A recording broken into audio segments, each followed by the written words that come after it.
what the world is watching. Welcome to the King and Queen review show. I've also got a little bit of live reaction that happened when me and Tali were watching King and Queen of the Ring on Saturday evening. So I think overall, good show. I thought it was a good show, good to very good show, I would say. First off, before I talk about any of the matches, I have to put out an apology to the Saudi Arabian crowd that I thought was going to be rubbish, and it turned out it was not rubbish. It was a really good crowd. There's a little bit of crowds now, I think, trying to outdo Lyon, in France for Backlash. So I'm very intrigued to what the crowd's going to be like in under 3 weeks' time now, in about 19 days' time at Clash of the Castle in Glasgow. Because I think regardless of the Backlash and regardless of Lyon and that crowd, this was always going to be a loud crowd in Glasgow, especially with the main event now set as Drew McIntyre versus Damian Priest for the World Heavyweight Championship. But yeah, no, the Saudi Arabian crowd did themselves proud. It was probably the best Saudi crowd, which some would say is not saying much, but still it made it, for those of you that watch wrestling know, a live, loud, hot crowd makes a event good. But I think this was a really good event. Again, I'm very much enjoying these PLEs with 5 matches or 6 matches, 5 matches in this case. Let's time for entrances, time to breathe, time for you to digest, and maybe another wrestling organisation can take note on length of PLE/pay-per-view. So first up we had Becky Lynch versus Liv Morgan. I think this was a really good match, solid match. I think Liv's got a lot better in the ring since she came back from injury. Yeah, good solid match. Conclusion comes when Dirty Dom appears, and you're not sure because obviously there's been a few hints and a few internet detectives have seen, Liv and Dom, something going on there while Rhea's out. But came in, put the chair for Becky to use. Becky didn't use the chair, and let's go to our live reaction. DDT on the chair!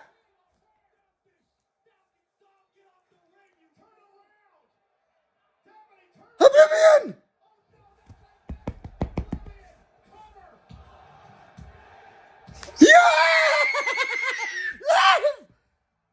Dirty Dom!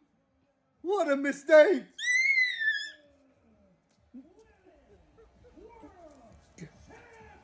So, as you can see, 2 very excited people. Talia is slightly more excited than me, although pretty close, I reckon, by that clip. Very pleased that Liv Morgan is the women's world champion. Deserved. It's good to see her have the belt. Obviously, the only other time she won it was when she cashed in Money in the Bank on Ronda, which was a great moment as well in, I think it was 2022 Money in the Bank, yeah. So yeah, no, good solid opener, followed by the triple threat, Sami Zayn, Chad Gable, and Bronson Reed. I think another really good match. Bronson Reed is getting better and better. Chad Gable's obviously great, and so is Sami Zayn. Really good match. Some unreal spots when Chad Gable suplexed both Sami and Big Bronson Reed. That was impressive. But really good match. And a really good ending, I think, with Otis and the whole Alpha Academy. And it looks like Chad's going to break away from them. It's just really interesting. They've got a heel running a group, and the others, Maxine and Otis and Tozawa, are all faces. Something you don't get that often where you've got heels and faces, official heels and faces in the same group. But yeah, really good match. Good ending with Otis as well. And I'll be intrigued to see what happens on Monday Night Raw. Next steps for that. Next up was Queen of the Ring. Laura Valkyria against Nia Jax. I thought it was really, really good. Like, Nia Jax is doing her best work ever in WWE, in wrestling. And Lyra Valkyria was excellent. Really good underdog versus strong favourite storyline. Kept going. Avoided the Annihilator, and then what an Annihilator. And sometimes you just know no one's getting up from that freak out, no matter what's happened. She looked like she killed her, to be honest, squashed her. But it was really good. Nia, it's good to see Nia Queen of the Ring. I mean, she gets a title shot. assuming at the moment it's against Bayley, but it looks like Bayley will probably have at least 1 or 2 big title defenses before then, so it might not be Nia versus Bayley at SummerSlam, but that's the way it looks like it's heading. Nia deserved Queen of the Ring. She beat Jade Cargill, albeit by disqualification, beat Bianca Belair clean on SmackDown on Friday, and then beat Lyra Valkyria to win Queen of the Ring. Then on to King of the Ring, many people's, including mine, most anticipated match of the night, Randy Orton versus Gunther. This lived up to the expectations. Excellent match.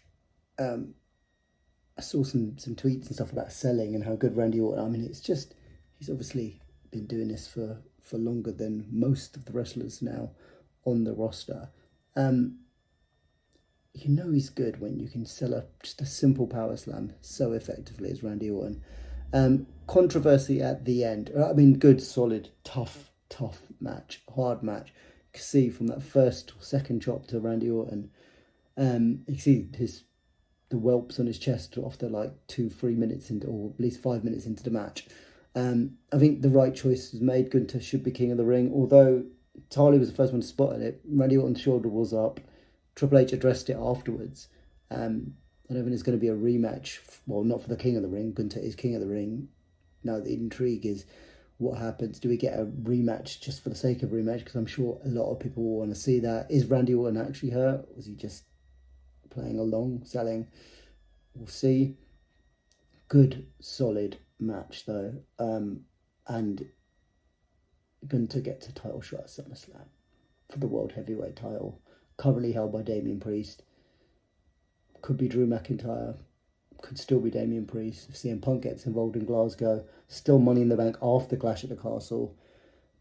And yeah, it's going to be a big one. It's going to be one of the biggest matches of SummerSlam. Will be Gunther against whoever is World Heavyweight Champion. And then we go to the main event. Again, good paced show. Didn't feel tired when it comes to the main event. Neither did Tyler, which is always a test for an 8-year-old. And yeah, this was some spectacular spots. Obviously, the clip that I'm sure everyone has seen, which is the aerial drone view of Logan Paul doing a frog splash outside Cody Rhodes through the table. That was impressive. Just yeah, another good title defense. I mean, I wouldn't say as good as the one against AJ Styles. That was exceptional at Backlash, but almost there. And Logan Paul really doesn't miss, does he? Like I saw some things like 15 matches or something like that, maybe even less. 15 or 16 or something. I saw what he's had since he's been in WWE. Pretty much all good matches, some great matches, and I'll put this one in there.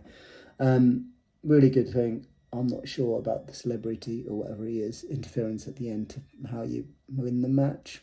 I get it, Logan was cheating, so the local celebrity gets involved and helps the babyface champion, but I don't know. Apart from that, excellent.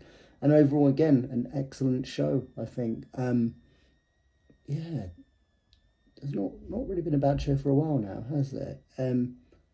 Probably the last Crown Jewel, ironically, in Saudi was not a particularly great show, and I can't remember much from it, but maybe that's just me. But yeah, no, another good show for WWE, and a very quick turnaround time between this Clash at the Castle. Then we got Money in the Bank. Then we got SummerSlam at the beginning of August. Then at the end of August, we got Bash in Berlin. They've announced Crown Jewel for November, so I'm sure the sort of payback or whatever there is in September and October, although those are always the two, for me at least, the worst two PLEs. Nothing really happens. You don't expect much title changes, that sort of stuff around that. It's always that lull, but they've kept the momentum going. Backlash, now King and Queen in the Ring, and they really made King and Queen in the Ring feel important this year, and long may it continue. And it feels like a big achievement for Nia, for Gunther. And there we go. So Raw, I don't think there's been much announced for Raw. I saw JD McDonough versus Braun Strowman. Becky said she wanted to get a rematch for the title. A lot of people speculating that Becky will have family time after this. Obviously, Seth's having family time now, I assume. Becky would.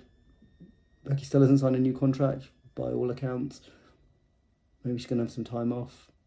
But she did want a rematch. It hasn't been confirmed, as far as I'm aware, for Raw. And then SmackDown comes about. And we're on to another cycle and another PLE, and a PLE that, as you know, viewers who watch the show, myself and Talia will be attending. We're flying from London to Glasgow on the Saturday, watching it, staying over, and flying back on the Sunday morning. So a very quick trip to Glasgow, about an hour's flight for us from London, and very much looking forward to the build-up of that. It does look, well, we know one match, Damian Priest and Drew McIntyre, and it looks like, my inkling is that it'll be Piper Niven against Bayley. Again, Scotland's own, Piper Niven in Scotland. I think they're not going to boo Bayley, are they?